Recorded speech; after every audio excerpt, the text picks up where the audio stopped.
पहाड़ की खबरें आप देख रहे हैं अपना उत्तराखंड में। आपके साथ मैं हूं कंचन डोगरा। और सबसे पहले आप जानिए, मुख्यमंत्री पुष्कर सिंह धामी पिथौरागढ़ में जौल जीबी मेले का उद्घाटन कर चुके हैं। तस्वीरें भी आपको दिखा रहे हैं उद्घाटन के दौरान की। यहां मंच पर मौजूद रहे मुख्यमंत्री पुष्कर सिंह धामी। ये भी जानकारी आपको दे देते हैं कि धामी ने कहा है कि जौल जीबी का मेला हमारी एक अनमोल धरोहर है। जौल जीबी मेले से जहां लोगों को रोजगार मिलता है, तो वहीं पड़ोसी देश नेपाल से हमारे रिश्ते मजबूत होते हैं। सीएम धामी ने कहा है कि मेले हमारी परंपराओं को संजोने में और परंपराओं को अगली पीढ़ी तक पहुंचाने में मदद करते हैं। इस दौरान सीएम धामी ने यह भी कहा कि पीएम मोदी के मार्गदर्शन में वाइब्रेंट विलेज को लेकर काम चल रहा है। वाइब्रेंट विलेज पर यहां काम चल रहा है। जो गांव तक देश के अंतिम गांव होते हैं, आज वो देश के प्रथम गांव हैं। सीएम धामी ने यह भी कहा कि पीएम मोदी के आदि कैलाश आने के बाद से वहां लोगों के पहुंचने का सिलसिला तेज हो गया है।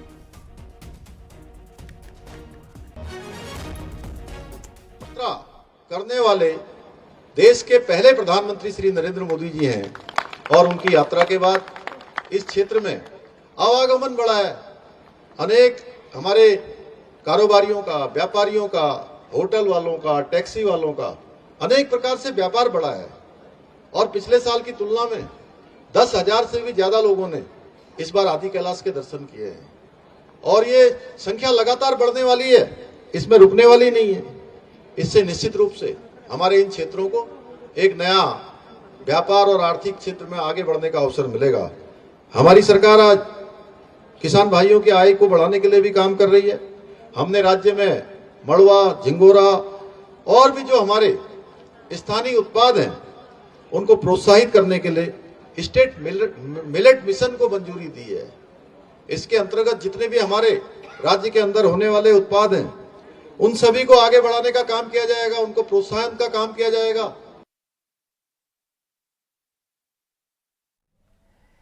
मुख्यमंत्री पुष्कर सिंह धामी ने गैरसैंण विधानसभा में चल रहे विकास कार्यों का जायजा लिया और अधिकारियों को कार्यों में तेजी लाने के और गुणवत्ता पूर्वक ध्यान रखने के निर्देश दिए गए।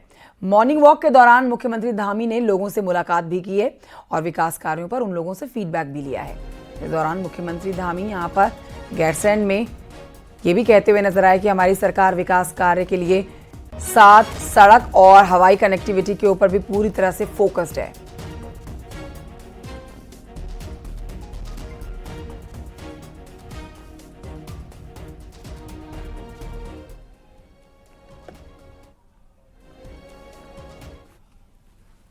देहरादून से इस समय एक बड़ी खबर आ रही है, जहां पर 2 दिन में दूसरा बड़ा हादसा हुआ है।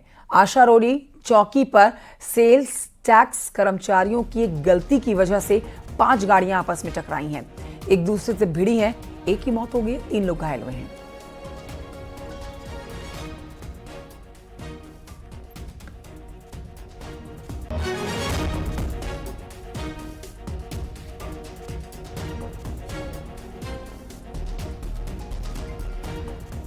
राजधानी देहरादून में पिछले 3 दिनों में ये दूसरा बड़ा हादसा है। आप देख सकते हैं कि यहाँ पे किस तरीके की गाड़ियों की स्थितियां आप देख सकते हैं। इसका मेन कारण बताया जा रहा है कि चूंकि आप देख सकते हैं कि पीछे चेक पोस्ट है। यहाँ पे चेक पोस्ट के लिए जो सबसे पहले एक गाड़ी आ रही थी, उस गाड़ी को रोकने के लिए चेक पोस्ट पे रोका गया और तीव्र ढलान होने के चलते और अंधेरा था, काफी अंधेरा यहाँ पे बताया जा रहा था कि रात को अंधेरा होने के चलते जो पीछे से जो गाड़ियां आ रही थी, जो डंपर आ रहे थे और जो ये गाड़ियां आ रही थी, ये कहीं ना कहीं हादसे का बड़ा कारण रही है, क्योंकि यहाँ पे जो अंधेरे के कारण ये देख नहीं पाए और तीव्र ढलान थी, जिसके कारण जो ये कंटेनर दिखा इसके ब्रेक फेल होने की भी बात की जा रही है। ब्रेक फेल होने के चलते इसके आगे खड़े 3 से 4 वाहन, जो कि आप उधर की तरफ देख सकते हैं, जिसमें एक यूटिलिटी है, 1-2 कारें हैं और एक बड़ा सा डंपर भी है, जो जिसको ये रौंदते हुए निकला। और रौंदने के बाद यहाँ पे स्थितियां आप देख सकते हैं कितनी भयावह स्थिति हो रखी है। इस पूरे हादसे में भले एक व्यक्ति की मौत हो गई है, 3 से 4 लोग घायल हैं। और सवाल अब यहाँ पे कई उठ रहे हैं, क्योंकि जो ये चेक पोस्ट है ये अंधेरे में यहाँ पे क्यों उस टाइम गाड़ियां यहाँ रोकी गई थी, क्या कारण उस चेक पोस्ट पे यहाँ गाड़ी रोकने का था, इसको लेकर एक बड़ा सवाल अब खड़े हो रहे हैं, जिस पे पुलिस अब जांच कर रही है। कैमरा सहयोगी दीपक उपाध्याय के साथ मैं सत्येंद्र बर्तवाल, न्यूज 18 देहरादून। केस करते सेल टैक्स वालों पे। सेल टैक्स वाले जो बड़े, देखो मैं बताता हूँ इस एक्सीडेंट आप कौन का सी सबसे बड़ा साइड से आ रहे कारण, थे? जी जी जी। मैं उधर से आ रहा था सहारनपुर की साइड से। ठीक है। इस केस का सबसे बड़ा कारण जो है, यहाँ जो सेल टैक्स वाले खड़े रहते हैं वो है, उसकी वजह यह है कि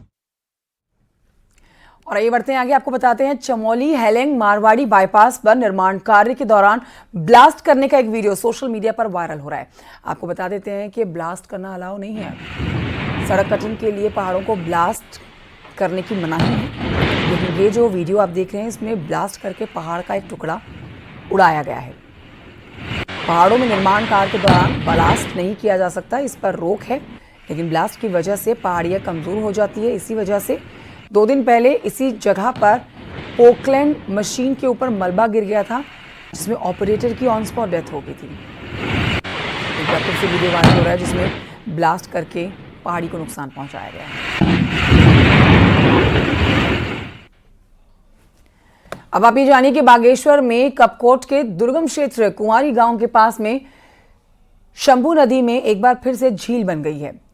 कुंवारी गांव की पहाड़ी से हो रहे भूस्खलन की वजह से नदी का पानी रुकने से ये झील बनी है, जिससे आसपास के गांव में खतरा पैदा हो गया है। प्रशासन ने भी स्थिति की निगरानी शुरू कर दी है, लोगों को सावधान रहने के लिए कहा गया है। इससे पहले भी इस जगह पर झील बनने से कई परेशानियां स्थानीय लोगों को हो चुकी है। ऐसी घटनाएं होती रही हैं।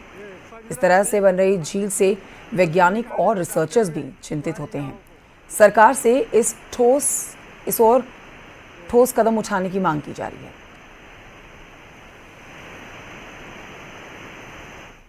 बनने वाली जो कृत्रिम झीलें हैं वह कहीं ना कहीं मानवीय हस्तक्षेप की ओर से भी बन सकती हैं, और अगर यह अनायास कभी ये झीलें फट गई और बिना किसी सूचना के अगर ये पानी का बहाव नीचे को आएगा तो जो निचला क्षेत्र है, तलहटी के क्षेत्र है, उनमें बहुत व्यापक नुकसान की संभावना होती है। और ये सबसे बड़ा एक और इसका तो दुष्परिणाम निकलने में आ रहा है ये कि क्योंकि ये बिना अलार्म के झीलें फटेंगी और ऐसा कोई तंत्र हमारे पास अभी तक विकसित नहीं है जिसके कारण हम इन झीलों की तुरंत सूचना दे सकें।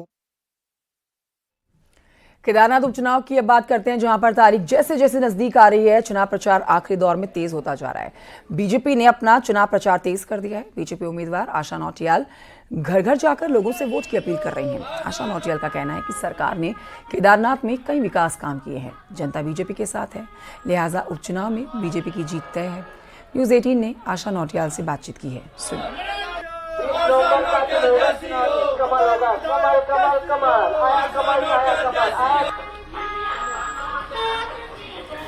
केदारनाथ उपचुनाव के कैंपेन के लिए अब कुछ दिन बचे हैं। ऐसे में हमारे साथ है बीजेपी की प्रत्याशी आशा नौटियाल, जो 2 बार की पूर्व विधायक रही हैं, बीजेपी महिला मोर्चा की अध्यक्ष हैं। बहुत स्वागत है आपका आशा जी न्यूज़ 18 पे। आप दिन भर की कैंपेन करके आई हैं, इस ठंड में आप हमसे बातचीत कर रही हैं। कुल मिला के आपका जो अभी आप कैंपेन कर रही हैं, क्या फीडबैक मिल रहा है आपको? देखिए, मैं जहाँ भी जा रही हूँ गाँव में बहुत महिला, पुरुष, वृद्ध, युवा सबका जन सैलाब भारतीय जनता पार्टी के लिए और मेरे साथ जुड़ रहा है। और निश्चित तौर पर वो जन सैलाब कहीं न कहीं हमारे देश के यशस्वी प्रधानमंत्री आदरणीय मोदी जी और प्रदेश के यशस्वी मुख्यमंत्री आदरणीय पुष्कर सिंह धामी जी के कार्यों को लेकर जो लोगों में संतुष्टि है, उत्साह है भारतीय जनता पार्टी के प्रति, तो निश्चित तौर पर उसके कारण ही वो जन सैलाब भारतीय जनता पार्टी के साथ जुड़ रहा है।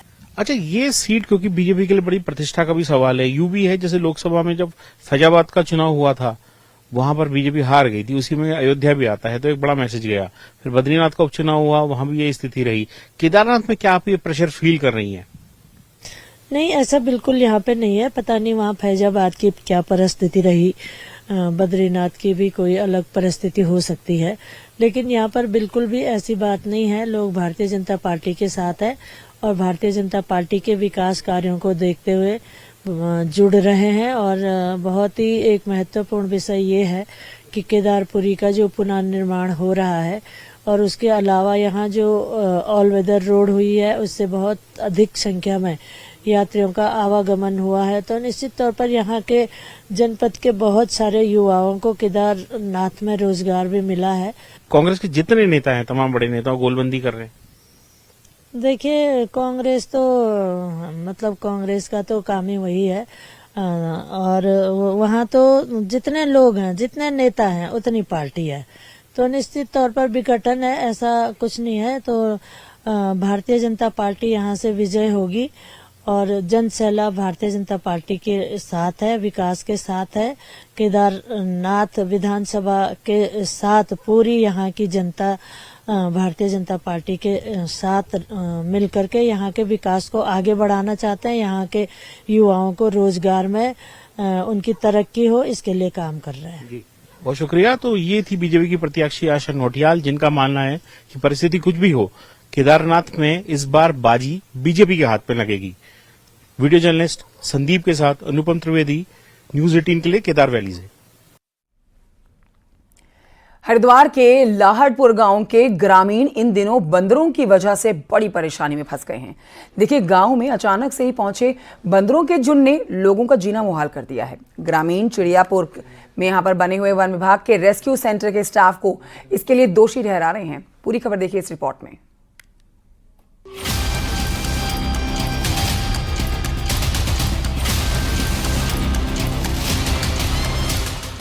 आदमखोर और खतरनाक जंगली जानवर अक्सर गांव के लोगों के लिए खौफ का पर्याय बन जाते हैं, लेकिन हरिद्वार के श्यामपुर फॉरेस्ट रेंज के लाहड़पुर गांव के लोगों की परेशानी जरा अलग है। यहां बंदरों के झुंड से ग्रामीण इस कदर परेशान हैं कि न चैन से खा सकते हैं न सो सकते हैं। घर, खेत, मकान, दुकान, सब जगहों पर बंदरों ने धावा बोल रखा है। ग्रामीणों का सारा वक्त बंदरों से घर की रखवाली में गुजर रहा है। ग्रामीणों का कहना है कि गांव के पास वन विभाग ने बंदरों का रेस्क्यू सेंटर बनाया है, जिसमें प्रदेश भर से बंदरों को लाकर उनकी नसबंदी की जाती है। नियम के मुताबिक बंदरों को जहां से लाया गया है वहां छोड़ा जाना चाहिए, लेकिन वन विभाग बंदरों को आसपास के जंगलों में छोड़ दे रहा है। यहाँ बंदर न सिर्फ फसलों को नुकसान पहुँचा रहे हैं, बल्कि लोगों पर हमले भी कर रहे हैं। ला का छोड़ दे गए हैं पार्क में। बेहक को आ गए। पहले नहीं होते थे यहाँ बंदर? पहले जमाने में बंदर नहीं था, एक इक्का दुक्का को ही था बस। अच्छा। इधर ला के बाहर से ला के यहाँ छोड़े जा रहे हैं। यहाँ इसलिए हो रही है, एक्सो सेंटर जब बना है, यहाँ बंदर बाहर से आते हैं, उत्तराखंड से बंदर लाए जाते हैं, वे यहीं छोड़ जाते हैं। ये लाते हैं बंदरों को, कहना तो ये हो रहा है हम बाहर छोड़ना है, बाहर नहीं, इसलिए यहीं छोड़ देते हैं सब बंदरों को। यहाँ छोड़ना बंदरों का कम से कम काफ़ी गाड़ी लगी हुई, 7-8 गाड़ी लगी हुई थी बंदरों को छोड़ने में। हमने इनका वो भी करा, विरोध भी करा। ग्रामीणों की माने तो वन विभाग, जिला प्रशासन को वो कई बार अपनी परेशानी बता चुके हैं। कई बार धरने प्रदर्शन भी किए गए हैं।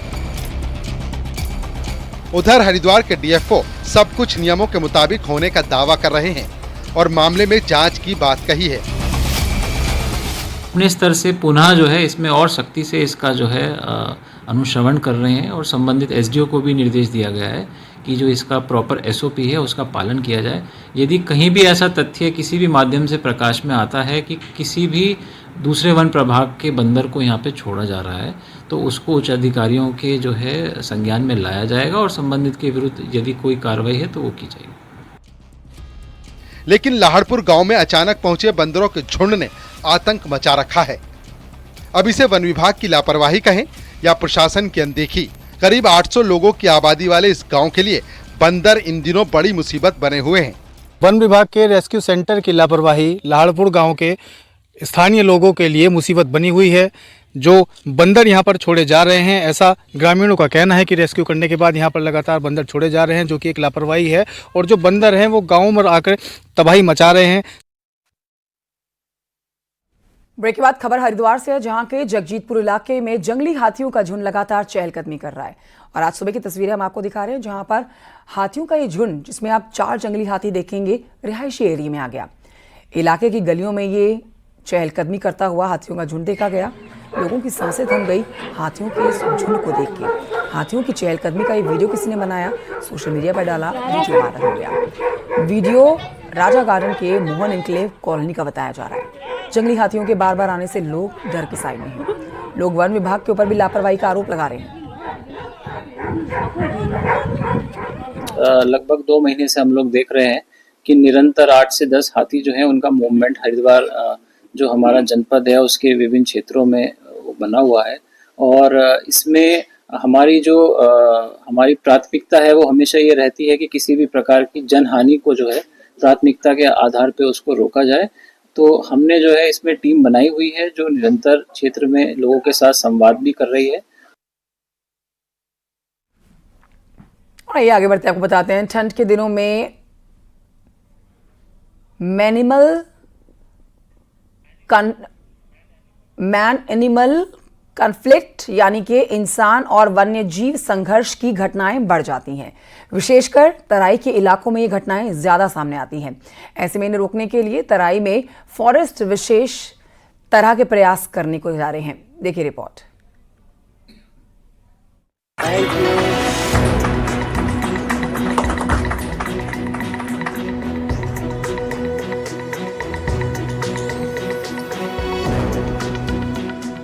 नैनीताल और उधम सिंह नगर से सांसद अजय भट्ट फॉरेस्ट की इस वाइल्ड लाइफ एक्सप्रेस वैन को हरी झंडी दिखा चुके हैं। ये एक्सप्रेस वैन नेपाल और उत्तर प्रदेश के बॉर्डर से सटे खटीमा, किलपुरा और सुरई रेंज के 73 गांवों में घूमेगी और एक फिल्म के जरिए गांव वालों को जंगली जानवरों से बचाव के उपाय बताएगी।